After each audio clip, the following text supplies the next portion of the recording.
Oh, that's a big question. Khaleeji music.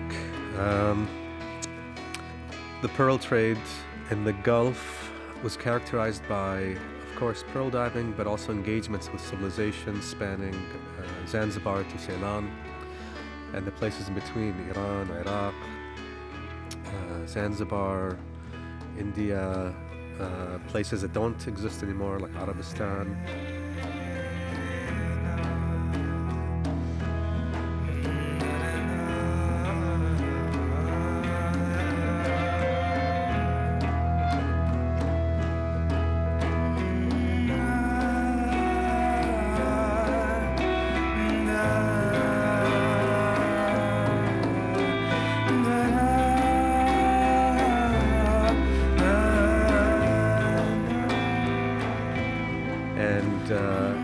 And kind of as a dialogic and fluid kind of music. Uh, it's, you know, it's called, or the music that I study is Kuwaiti pearl diving music, but what it means to me is a music that reflects all these engagements, and that it's extra Arabic and extra Khaliji, and something bigger than what it's called, which is a contradiction.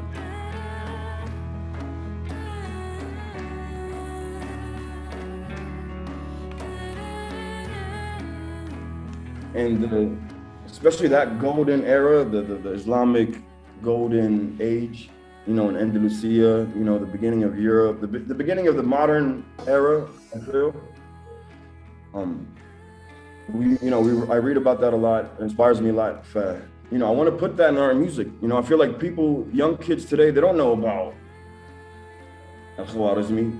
Like, we see all this technology and all these things, but we don't ask ourselves, where did this come from? Like, who started this? Who did that? You know what I mean? We don't know their names or nothing. But it's just, I feel like it's our responsibility. Since I know these things, I want to put it out there,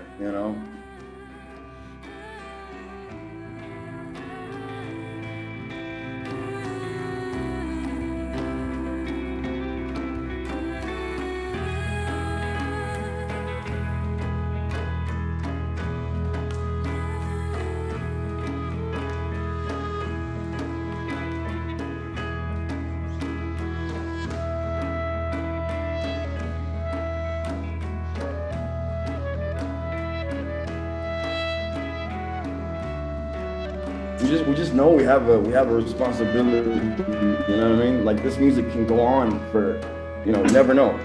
But we always have that in mind. It's like, man, people are gonna listen to this. People are gonna listen to this like maybe 10 years from now.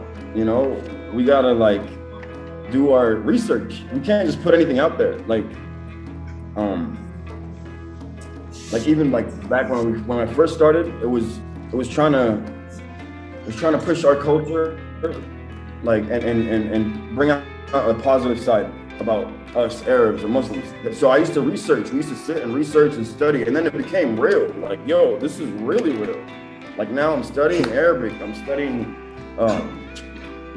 fib and logic and all these things. It's because we feel like we have a responsibility if we're gonna put anything out there. That's why we don't usually put a lot of songs every day. We can. I'm sure you guys know, it's really easy to make music, make a video, shoot it, put it out there. But Mahdi, to us, we just took it too serious, I guess. It just means a lot to us, man. And studying all these things about our past and our history as a human race, you know what I mean? It just made us really want to focus on now and, of course, the future. You know what I mean?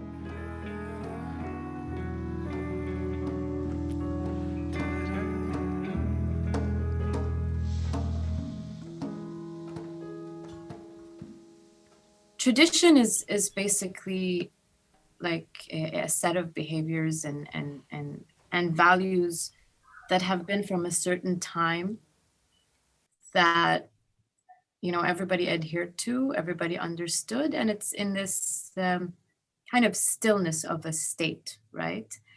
And it's necessary, and it's what kind of creates that environment to say that we are a culture, we are a community. It's kind of these norms and values that are, you know, unofficially agreed upon, right, somehow, and that's this how humans work. And it's important that this continues to develop, right? Because if it's stagnant, you're not growing as a human being. And I think the role of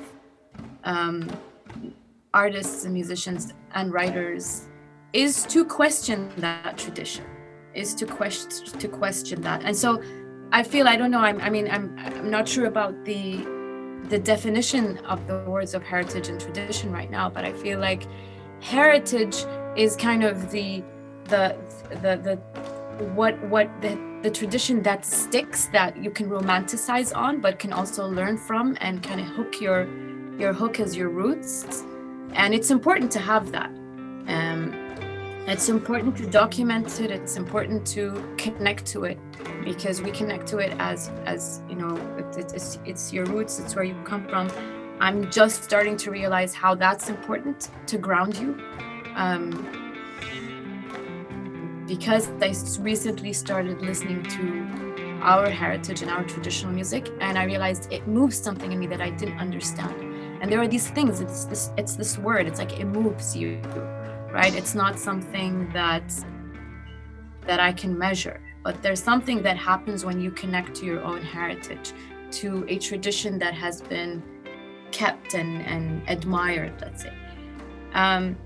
But I feel it's our role as musicians is to innovate, right? Or artists, it's to innovate, and you get inspired and you're rooted from that tradition, and you innovate that. Now, whether you take the whole thing and develop it completely, or just kind of, for me, I'm trying to soak it up instead of saying, well, I'm taking this and turning it into that. You just soak it up, you live it, you make it part of yourself, and then you innovate and develop it into something else. And that at some point will create a tradition, right? So the tradition travels with different generations, and then whatever is left as the remnants of that tradition becomes your heritage, and then that keeps evolving. And the role of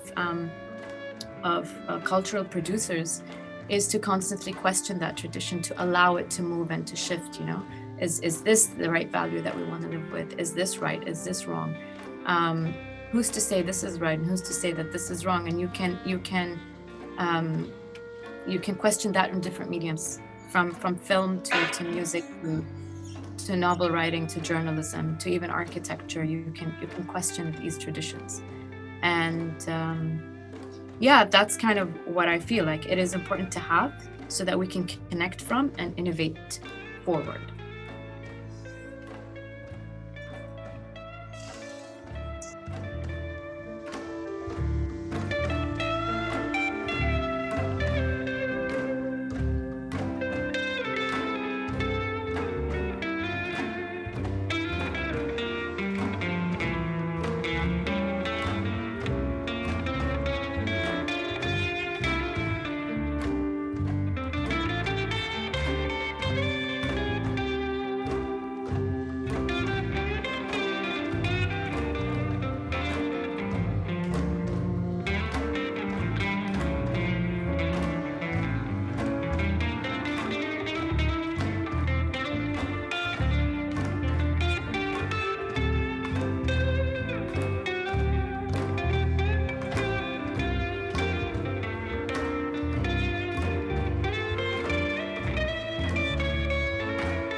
okay. That's fine. Okay. Let's try not to speed it up, okay? Here we go.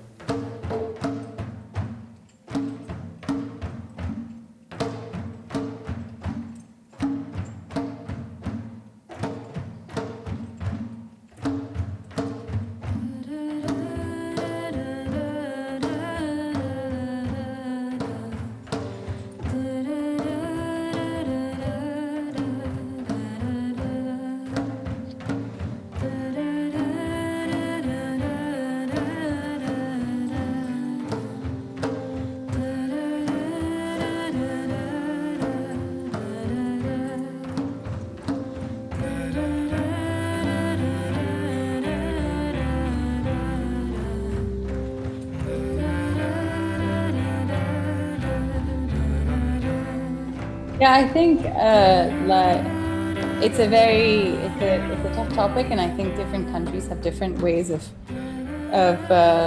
like preserving something, whether it's in like intangible cultural heritage or a really tangible object.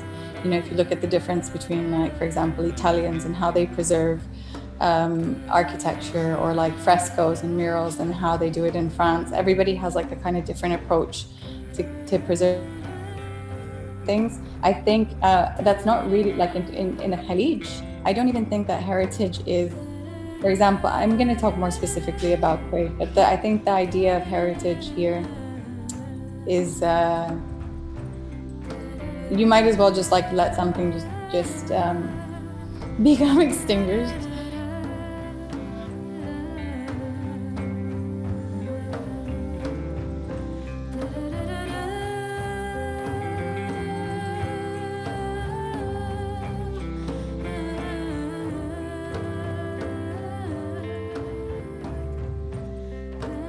Like the Khaleeji sound is very important, but you know, people are coming out like every day. We meet new people, young people that are coming up. But you never know. I mean, we're open. Me and my brother. One thing about us, we're open to work with anyone with, with good ideas, good intention. You want to hop in? Let's work. But yeah, man. Especially right now, it's become like one global like sound or industry,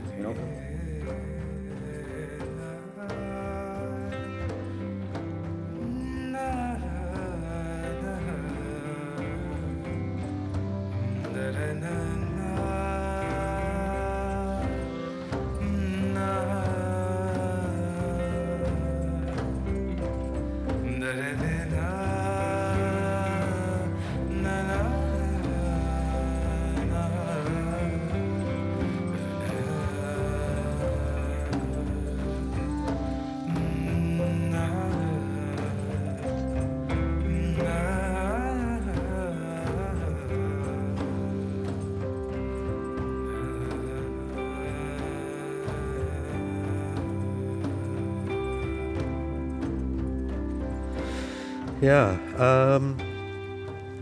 I think it's really important to document what's happening in the Diwaween, in Kuwait, and actually in the whole Gulf region where these musical practices are taking place, and to record, to document as much as possible what's happening there, which is part of my project. And then to put it back in the state that occasioned it to begin with. So it's important to know the rhythms and the poetry, but it's also important to say that this music was not fixed and should not remain fixed. So I think there's a two-pronged approach to preserving it. One is trying to document what exists today and take care of that. And then on the other end, to put the music in dialogue like we're doing in this class, like I do with Boom Diwan, so that it can kind of have this life where it is fluid and dialogic and not really contained by national productions of expressions of heritage or cultural heritage.